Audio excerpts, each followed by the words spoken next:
Hello guys, you all are very very very very welcome to Concept Booster. तो guys, P block की 8 ऐसे reactions जो हमेशा से आपको कंफ्यूज कराते हैं। गाइज, जब से सीबीएसई बोर्ड रहा है, इतिहास रहा है कि हर 2 साल में एक बार इनमें से एक रिएक्शंस पूछा ही जाता है। और गाइज, जेई की भी ये one of the favourite reactions में से है। लेकिन गाइज, उससे पहले आपको ये पता होना जरूरी है कि वो रिएक्शंस जो डिफरेंट कंडीशंस पर डिफरेंट प्रोडक्ट देते हैं, मतलब वैसे रिएक्शंस जो कि कंडीशंस बदल देने पर प्रोडक्ट बदल जाते हैं, they are evergreen and very very very very important. तो गाइज, आइए स्टार्ट करते हैं, लेट्स गो। ओके, तो बिल्कुल गिने चुने और सिलेक्टेड रिएक्शंस उठाए गए हैं। तो पहले आपको करवानी है कॉपर का रिएक्शन कॉन्सेंट्रेटेड नाइट्रिक एसिड के साथ, फिर कॉपर प्लस डाइल्यूट HNO3, फिर जिंक प्लस कॉन्सेंट्रेटेड HNO3, फिर जिंक प्लस डाइल्यूट HNO3, फिर क्लोरीन का रिएक्शन अमोनिया के साथ और क्लोरीन का रिएक्शन NaOH के साथ। अब देखो, ये पहले के जो 4 रिएक्शंस हैं, ये कहाँ से उठाए गए हैं? हाँ, ये ग्रुप 15 से है, ये ग्रुप 15 से है और नाइट्रिक एसिड से उठाए गए हैं, नाइट्रिक एसिड से उठाए गए हैं। और ये जो ये 4 रिएक्शंस है, बाद के 4 रिएक्शंस है, ये कहाँ से हैं? हाँ, ये ग्रुप 17 से है और ये क्लोरीन के रिएक्शंस है, Cl2 के रिएक्शंस। ओके, तो पहले बात करते हैं इन चारों की। ओके, अब गाइस देखो, जब भी आप किसी भी मेटल का रिएक्शन नाइट्रिक एसिड के साथ करवाओगे, 2 प्रोडक्ट्स वया फिक्स्ड है। ध्यान देना मेरी बात पे। जब भी आप किसी भी मेटल का रिएक्शन नाइट्रिक एसिड के साथ करवाओगे, 2 प्रोडक्ट्स आर फिक्स्ड। क्या क्या है? मेटल नाइट्रेट प्लस वाटर, मतलब कि जो भी मेटल होगा उसका करस्पॉन्डिंग नाइट्रेट प्लस वाटर, मतलब कि यहां आपका बनेगा कॉपर नाइट्रेट CuNO3 का होल ट्वाइस प्लस वाटर। यहां भी copper nitrate plus water. Zinc के साथ करवाओगे तो उसका नाइट्रेट, मतलब जिंक नाइट्रेट ZnNO3 का होल ट्वाइस प्लस वाटर। यहां भी जिंक नाइट्रेट ZnNO3 का होल ट्वाइस प्लस वाटर। ठीक, लेकिन गाइस, इन सारे रिएक्शंस में एक तीसरा प्रोडक्ट भी बना करता है, एक तीसरा प्रोडक्ट भी, थर्ड प्रोडक्ट भी बना करता है, जो इन सारे रिएक्शंस का मेन हीरो है। अब देखो, बात कुछ ऐसी है, जब भी आपके पास कॉन्सेंट्रेटेड नाइट्रिक एसिड हो, ध्यान देना जरा, जब भी आपके पास कॉन्सेंट्रेटेड नाइट्रिक एसिड हो, तो सामने चाहे कोई भी मेटल हो, वो NO2 दिया करता है। Again I am repeating, concentrated nitric acid अगर आपके पास में है, तो सामने चाहे कोई भी मेटल हो, तो कॉन्सेंट्रेटेड नाइट्रिक एसिड हमेशा NO2 दिया करता है। तो कॉन्सेंट्रेटेड के केस में दैट इज NO2। जिंक के साथ concentrated HNO3, again this is NO2। और गाइस, लेकिन जब भी आपके पास डाइल्यूट HNO3 हो, अगर आपके पास डाइल्यूट HNO3 हो, तो डाइल्यूट के साथ कॉपर देता है NO, कॉपर देता है NO और जिंक देता है N2O। Guys, this is very very very very important. Dilute के साथ कॉपर देता है NO और जिंक क्या देता है? N2O। This is very very very very important. Okay, अब देखो, ये जो गाइस NO2 है, ये एक ब्राउन कलर का गैस है, क्योंकि गाइस कभी कभी ये पूछ लिया जाता है कि in which of the following reaction a brown gas is formed, that is NO2। और गाइस, ये जो N2O है, दिस इज कॉल्ड, इसको बोलते हैं लाफिंग गैस। इसको क्या बोलते हैं? Laughing gas. क्योंकि गाइस ऐसा भी पूछा जा सकता है कि विच of the following reactions gives laughing gas. ठीक, ओके, तो फिर बात करते हैं इन दोनों की। ओके, तो यहां पर आपको क्लोरीन का रिएक्शन करवाना है अमोनिया के साथ। यहां भी आपके पास में 2 कंडीशंस हैं, एक बार अमोनिया एक्सेस में है, एक बार क्लोरीन एक्सेस में है। अब देखो, इसका ट्रिक कुछ ऐसा है। अब देखो, ध्यान देना मेरी वर्ड्स पे, ध्यान देना मेरी रिदम्स पे। देखो, अगर अमोनिया एक्सेस में है तो अमोनियम क्लोराइड बनेगा, अमोनिया एक्सेस में है तो अमोनियम क्लोराइड बनेगा। प्लस देखो, अमोनिया एक्सेस में है, मतलब कि एक नाइट्रोजन कंटेनिंग कंपाउंड को हमने एक्सेस में रखा है, मतलब नाइट्रोजन गैस बनेगा। N2। देखो लिखते जाओ मेरे साथ, तभी प्रैक्टिस बनेगा। अब देखो ट्रिक को पकड़ पा रहे हो, अमोनिया एक्सेस में है तो अमोनियम क्लोराइड बनेगा, प्लस अमोनिया एक्सेस मतलब एक नाइट्रोजन कंटेनिंग कंपाउंड को हमने एक्सेस में रखा है, इस पे फोकस करो, तो नाइट्रोजन गैस बनेगा N2। ठीक, ओके। अब ये देखो अगर क्लोरीन एक्सेस में रहा, अब देखो गाइस अगर क्लोरीन एक्सेस में रहा तो मतलब एक क्लोरीन कंटेनिंग कंपाउंड बनेगा और दैट इज NCl3। अब देखो समझ पा रहे हो, क्लोरीन एक्सेस में है तो NCl3 बन रहा है, मतलब नाइट्रोजन के साथ 3 क्लोरीन चिपक गए हैं, समझ पा रहे हो।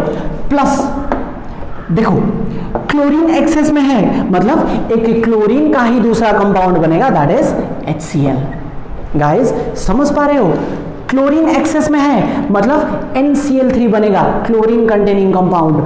क्लोरीन एक्सेस में है मतलब क्लोरीन का ही दूसरा कंपाउंड, दैट इज HCl। और गाइस ये जो NCl3 है, this is an explosive, this is again very important, this is an explosive. अब देखो अब इन दोनों रिएक्शंस की क्या इंपॉर्टेंस है। अब देखो क्लास 12th बोर्ड में तो ये पूछा ही जाता है, लेकिन गाइस इसकी एक अलग ही इंपॉर्टेंस है, मैं आपको समझाता हूं। गाइस जेई ने कई बार पूछा है, 4 रिएक्शंस दे देंगे, आपसे पूछेगा कि इनमें से कौन सा रिएक्शन है या फिर इनमें से कौन से ऐसे रिएक्शंस है जिनमें N2 गैस बन रहा है, जिनमें N2 गैस बनेगा। और गाइस हम इस वाले रिएक्शन को इग्नोर कर देते हैं। अब देखो इसमें भी N2 बन रहा है, गाइस इसको मत भूलियो, ये बड़ी काम की चीज है। ओके, तो बात करते हैं आखिरी 2 रिएक्शंस की, दैट इज क्लोरीन का रिएक्शन आपको करवानी है NaOH के साथ। अब यहां भी 2 कंडीशंस, एक बार कोल्ड डाइल्यूट NaOH है और दूसरी बार हॉट कंसंट्रेटेड NaOH। अब देखो अब इसके लिए आपको थोड़ा सा बेसिक्स पता होना जरूरी है कि क्लोरीन का रिएक्शन अगर आप NaOH के साथ यानी कि बेस एल्कली के साथ करवाओगे, it undergoes disproportionation. Again I am repeating, chlorine on treatment with a base alkali NaOH, it undergoes disproportionation. अब क्या मतलब है इसका, अब देखो क्लोरीन यहां पे 0 पे है, ठीक, क्लोरीन यहां पे 0 पे है, 0 का मतलब एक बार रिड्यूस होगा नीचे जाएगा, एक बार ऑक्सीडाइज होगा, ठीक। अब देखो क्लोरीन अगर रिड्यूस होगा तो कहां जाएगा, -1 पे जाएगा, नीचे जाएगा तो -1 पे ही जाएगा, बिकॉज क्लोरीन का जो मिनिमम ऑक्सीडेशन स्टेट होता है वो -1, वो -1 से नीचे नहीं जा सकता। अब देखो जब ये रिड्यूस होगा, डिस्प्रोपोर्शनेट होगा, अब देखो -1 में जाएगा, और क्लोरीन का -1 में क्या कंपाउंड आप जानते हो, HCl बनेगा, ठीक। अब देखो तो यहां 0 से चला गया -1 में, ठीक। अब देखो एक बार ऑक्सीडाइज भी होगा, लेकिन गाइस क्लोरीन को तुम अगर ऑक्सीडाइज करवाओगे या तो वो +1 में जाएगा, या तो +3 में जाएगा, या तो +5 में जा सकता है, या तो +7 में जा सकता है। लेकिन गाइस अब देखो थोड़ा सा ट्रिक लगाओ, यहां पर ट्रिक कुछ ऐसी है। अब देखो यहां पर कोल्ड डाइल्यूट NaOH मतलब ठंडा NaOH रखा हुआ है, ठीक। अब देखो किसी भी चीज में पावर तब होती है जब वो गर्म होता है, ठीक। अब देखो क्योंकि यहां पर कोल्ड डाइल्यूट NaOH है मतलब ठंडा NaOH है, तो मतलब इसमें इतना पावर नहीं होगा, जोर नहीं होगा, तो मतलब कि ये क्लोरीन को ऑक्सीडाइज तो करवाएगा लेकिन हल्का सा ऑक्सीडाइज करवाएगा, मतलब 0 से मात्र +1 में पहुंचाएगा। समझ पा रहे हो। अब देखो क्लोरीन का +1 में कंपाउंड अगर मैं देखूं, that is HClO, hypochlorous acid, ठीक। अब देखो 0 से एक बार -1 में गया, एक बार +1 में गया।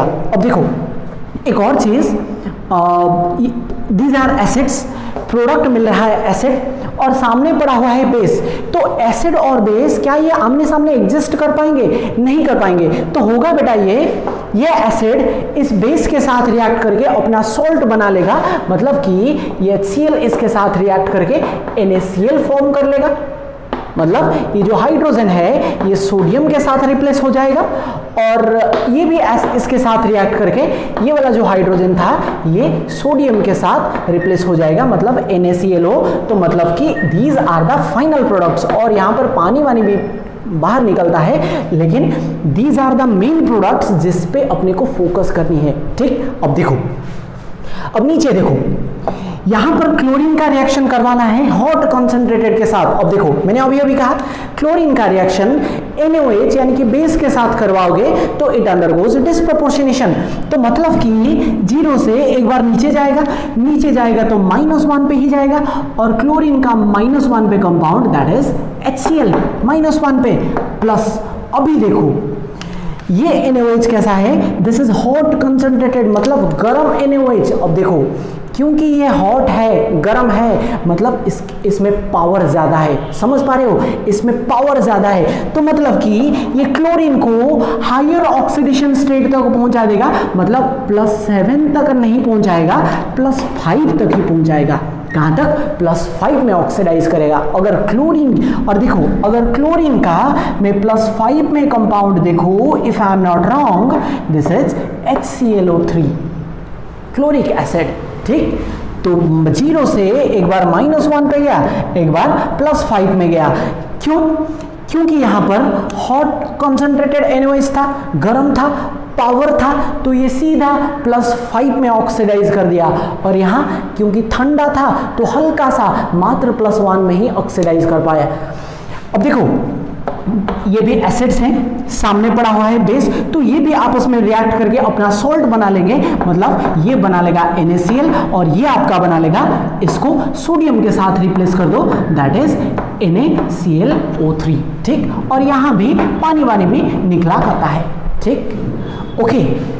तो गाइस आई होप ये आपको काफ़ी पसंद आया होगा।